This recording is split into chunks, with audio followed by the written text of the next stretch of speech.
आणि या संदर्भातच बातमी आहे। पुणे पोर्शे अपघात प्रकरणी सुरेंद्र कुमार अग्रवालला अटक करण्यात आली आहे। वाहन चालकाचं अपहरण केल्याप्रकरणी अटक करण्यात आलेली आहे। सुरेंद्र अग्रवाल वेदांतचा आजोबा आहे। कल्याणी नगर येथील अपघात प्रकरणी अल्पवयीन आरोपीच्या आजोबाला अटक करण्यात आलेली आहे। सुरेंद्र अग्रवालची 2 दिवसापासून चौकशी सुरू होती। आता सुरेंद्र अग्रवालच्या घराची झाडाझडती करण्यात येते।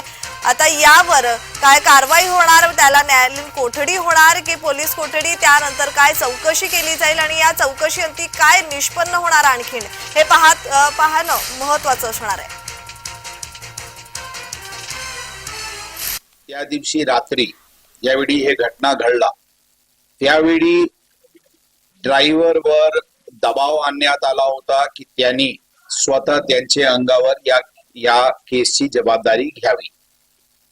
इनिशियल ज्यावेळी ते पोलीस स्टेशनला आला होता त्यांनी फर्स्ट बयानमध्ये ड्रायव्हरनी पण तसेच सांगितले होते, परंतु त्यावेळीचे पोलीस अधिकाऱ्याने सर्व गोष्टीची खात्री केल्यानंतर मुला गाडी चालवत आहे अशा खात्री झाली होती, म्हणून त्यांच्यावर गुन्हा दाखल झाला होता।